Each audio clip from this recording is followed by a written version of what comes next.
ገቢዎች በራሱ የፌዴራል ገቢዎችም ሆነ የአዲስ አበባ ገቢዎች በውስጣቸው የግብር ከፋዩን የታክስ ማስታወቂያ ተከትሎ የሚነሳ ቅሬታ የሚያስተናግዱበት ተቋማዊ አሰራርና ሂደት ያላቸው በመሆኑ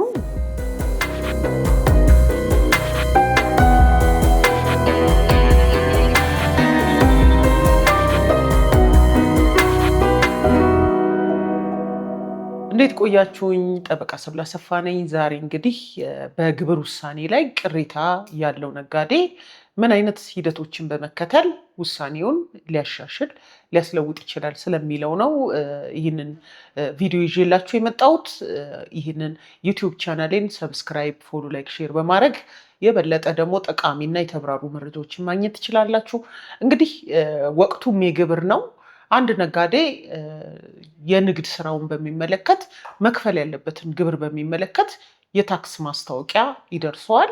ያንን የታክስ ማስታወቂያ በሚያይበት ሰዓት ገቢዎች የሚመለከተው አካል የሰጠው የግብር ውሳኔ ተገቢነት የለውም፣ ፌር አይደለም የሚል አቋም ካለው ምን አይነት እርምጃዎችን ነው መውሰድ ያለበት ስለሚለው ማወቅ እጅግ በጣም አስፈላጊ ነገር ነው። እንግዲህ እንደሚታወቀው በፌዴራል ታክስ አስተዳደር አዋጅ ቁጥር 983/2008 ከዛም ደግሞ በወጣው መመሪያ ቁጥር 171 መሰረት በአሁኑ ሰዓት ገቢዎች በራሱ የፌዴራል ገቢዎችም ሆነ የአዲስ አበባ ገቢዎች በውስጣቸው የግብር ከፋዩን የታክስ ማስታወቂያ ተከትሎ የሚነሳ ቅሬታ የሚያስተናግዱበት ተቋማዊ አሰራርና ሂደት ያላቸው በመሆኑ ያንን በተሰጠው ጊዜ ገደብ መጠቀም እጅግ በጣም አስፈላጊ ነው። እንግዲህ አንድ የግብር ውሳኔ ማስታወቂያን ተከትሎ አንድ ነጋዴ ቅሬታውን በቀጥታ ወደ ፍርድ ቤት ይዞ መሄድ እንደማይቻል ይታወቃል። ስለዚህ መቼና ለማን ነው ቅሬታዬን ማቅረብ ያለብኝ? በቅሬታዬ ወቅት ሰነዶችን ካላያያዝኩኝ ዘግይቼ ማያያዝ እችላለሁ ወይ? ይሄ ነገር በኋላ ወደ ሰበር ወይስ ወደ ፍርድ ቤቶች ሊሄድ ይችላል የሚለውን በሚመለከት እንዲሁም ደግሞ የፌዴራል ታክስ አስተዳደር አዋጅ ቁጥር 983ን በማሻሻል በ2014/18 የወጣውን አዋጅ ቁጥር 1434ንም በሚመለከት በግብር አለመስማማት ወቅት ስለሚኖር ሂደት ተጨማሪ ያመጣውን ስምምነት ሂደትም በዚህ ቪዲዮ ይዤላችሁ መጥቻለሁ ማለት ነው። እንግዲህ አንድ ግብር ከፋይ የግብር ማስታወቂያ ውሳኔ ከደረሰው በኋላ ምንድን ነው ማድረግ ያለበት ስለሚለው በ21 ቀን ውስጥ ያንን ውሳኔ ወደ አሳለፈው አካል ቅሬታውን ማቅረብ አለበት ማለት ነው። ያንን ቅሬታውን ካቀረበ በኋላ የሚሰጠውን ውሳኔ ተከትሎ ምንድን ነው መደረግ ያለበት የሚለውን በምናይበት ሰዓት አስቀድሞ በተለይ የፌዴራል ታክስ አስተዳደር አዋጁ የግብር መስሪያ ቤቱ በራሱ በተለይ ለአንድ ነጋዴ የተላለፈ የግብር ማሳወቂያ ውሳኔ ላይ ክፍተት አለበት ብሎ ካመነ በራሱ የማሻሻያ እርምጃ ሊወስድ እንደሚችል አመልክቷል ማለት ነው። ያ ሳይሆን ቀርቶ ነጋዴው የተላለፈብኝ የግብር ማስታወቂያ ስህተት አለበት፣ ፌር አይደለም፣ የሰጠዋቸውን ሰነዶች መነሻ ያደረገ አይደለም፣ የተጋነነ ግምት ነው የሚል ቢሆን ግን በመጀመሪያ ቅሬታው የሚቀርበው ያንኑ ውሳኔ በሰጠው የግብር መስሪያ ቤት ነው ማለት ነው። ያንን አቤቱታ ለምሳሌ ካቀረባችሁ በኋላ ውሳኔ ባይሰጣችሁስ? የግብር ባለስልጣኑ በ21 ቀን ውስጥ የቀረበለትን ውሳኔ ሳይሰጥ 6 ወር ካለፈ ውሳኔውን ሳታገኙ ይግባኝ ማለት እንደምትችሉ ባይዘው ተቀምጧል በዚህ በፌዴራል ታክስ አስተዳደር አዋጁ እና ይህንን መብት ማወቅ ይገባል ማለት ነው። ሌላው ከዚህ ጋር በተገናኘ እንግዲህ የሚነሳው ምን አይነት የአቤቱታ አቀራረብ ሂደት ስርዓት መከተል አለብኝ? አንድ አቤቱታ አሳማኝነት እንዲኖረውና የግብር ባለስልጣኑ ውሳኔን እንዲያስቀይር ምን መያዝ አለበት የሚለው ነው። ይህንን በተመለከተም ይሄ የጠቀስኩላችሁ አዋጅ በዋናነት 3 ነገሮችን አንድ የግብር ማስታወቂያ ውሳኔ ላይ የሚቀርብ ቅሬታ ሊይዝ እንደሚገባ አመልክቷል። የመጀመሪያው እንግዲህ ምንድን ነው? ያ ውሳኔ ስህተት ነው የምትሉባቸው ፍሬ ነገሮች በዝርዝር መገለጽ አለባቸው በአቤቱታው ላይ። በሁለተኛ ደረጃ ስህተት ስለመሆኑ ለማሳየት ማብራሪያ፣ በቂ ግልጽ የሆነ ማብራሪያ ማያያዝ ያስፈልጋል። ከዛም ባሻገር ከግምት አልገቡልኝም፣ አልታዩልኝም የምትሏቸውን ደረሰኞችና ፍሬ ነገሮች በአግባቡ በዝርዝር ማመልከት አለባችሁ ማለት ነው። ከዚህ ጋር በተገናኘ ማወቅ ያለባችሁ ብዙ ጊዜም ሰዎች ኮንፊውዝ ሲሆኑ ማየው በ21 ቀኑ የሚቀርብ ቅሬታ ላይ የተወሰነባችሁን ግብር ማስያዝ አይጠበቅባችሁም። ያለምንም የገንዘብ ክፍያ ቅሬታውን ማቅረብ ትችላላችሁ ማለት ነው።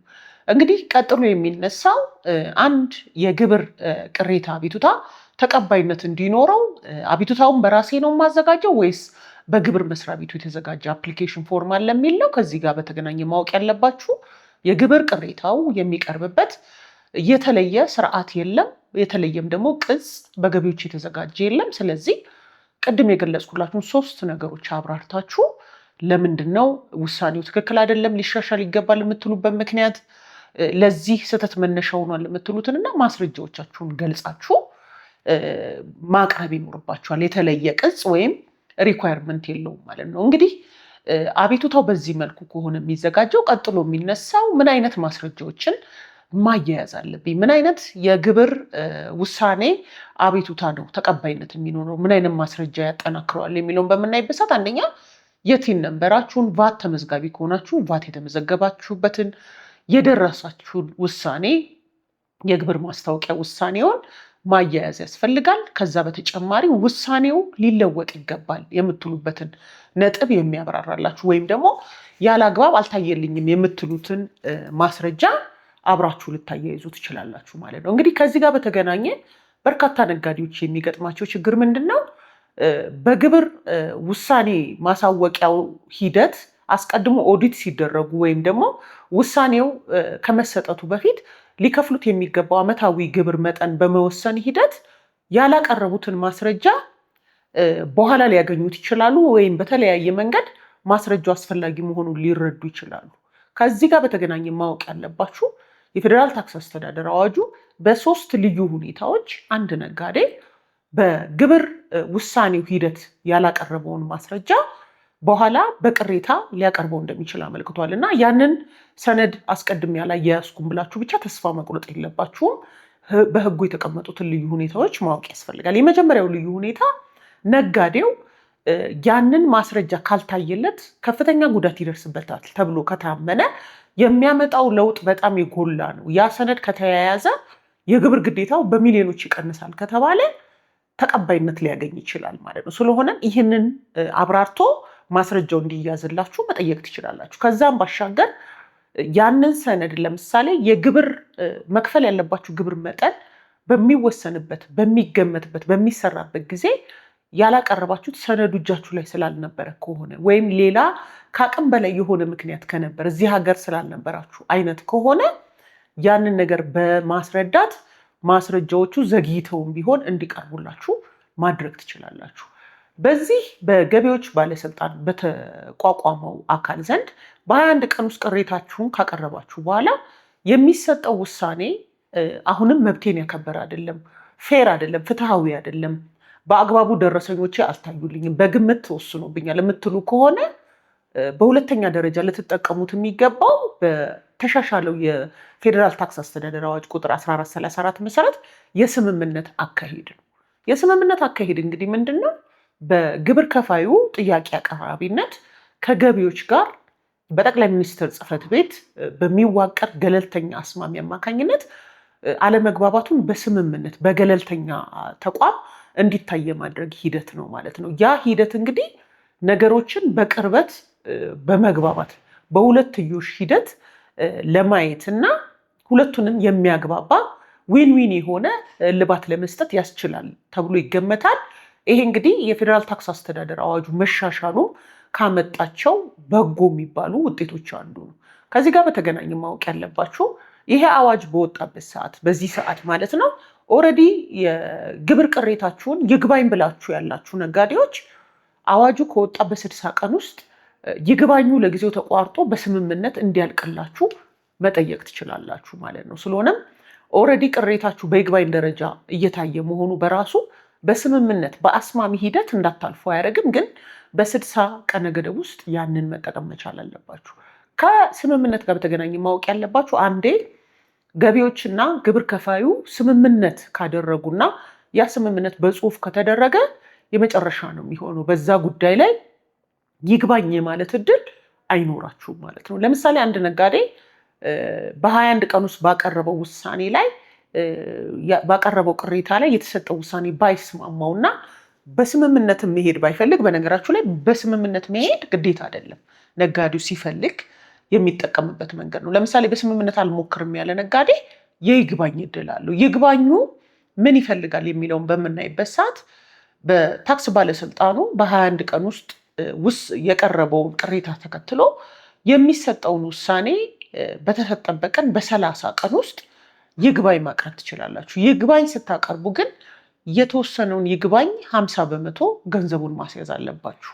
ያንን ገንዘብ ማስያዝ ግዴታ ነው ማለት ነው። ያንን የይግባኝ ቅሬታችሁን አቅርባችሁ አስፈላጊ ማስረጃዎች ተመዝነው የሚሰጥ ውሳኔ ላይ አሁንም ቅሬታ አለኝ የሚል ነጋዴ ምን አይነት እድሎች አሉት የሚለውን በምናይበት ሰዓት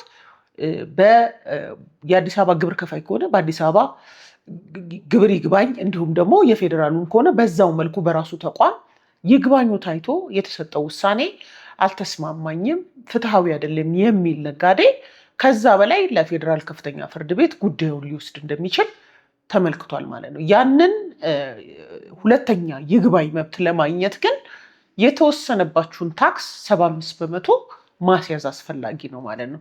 75%ውን ግብር መክፈል ብቻ ሳይሆን ለምን አስቀድሞ የተሰጠው ውሳኔ ሊሻር እንደሚገባ ምን አይነት ስህተቶችን እንዳስተዋላችሁ ገልጻችሁ በዝርዝር ማመልከት ይፈልጋል። በእነኚህ ፍርድ ቤቶች በይግባኝ ደረጃ የተሰጠ ውሳኔ የመጨረሻ ይሆናል ማለት ነው። ስለሆነም በ21 ቀን ለባለስልጣኑ፣ ከዛም በ30 ቀን ግብር ይግባኝ ኮሚሽኑ ዘንድ፣ ከዛም ደግሞ ወደ ፌዴራል ከፍተኛ ፍርድ ቤትና ጠቅላይ ፍርድ ቤት ይግባኝን የማቅረብ እድል አላችሁ።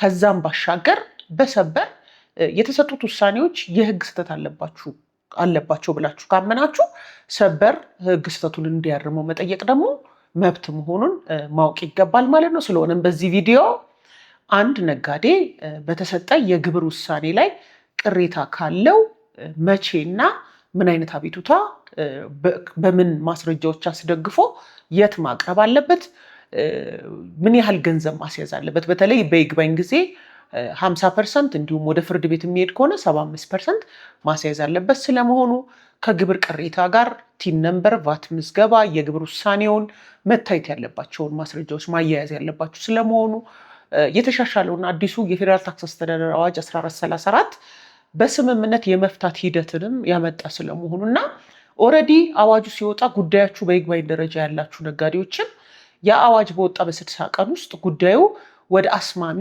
ገለልተኛ ተቋም መጥቶ እንዲታይላችሁ ልታደርጉ እንደምትችሉ፣ ማስረጃን በተቻለ መጠን አንድ ነጋዴ መክፈል ያለበት ግብር ስንት ነው የሚለው በሚታይበት በአሴስመንቱ ጊዜ ማያያዝ እንዳለበት፣ ነገር ግን በሶስት ሁኔታዎች ከአቅም በላይ የሆነ ሁኔታ ካለ፣ ዘግይቶ ሰነዱን አግኝቶ ከሆነ፣ ወይም ደግሞ ያን ሰነድ ካላያያዘ የጎላ ጉዳት ይደርስበታል ተብሎ የሚታመን ከሆነ ተቀባይነት ሊያገኝ እንደሚችል አብራርቼላችኋለሁ። በዚህ በግብር ቅሬታ አቀራረብ ሂደት ላይ ሙያዊ ድጋፍ የምትፈልጉ ቢሆን ልታገኙ ትችላላችሁ። ቢሮአችን በደንብ አድርጎ ኤክስፐርቲዝ ሆኖ ከሚሰራባቸው ጉዳዮች አንዱ ይሄ ነው ማለት ነው። በጣም አመሰግናለሁ።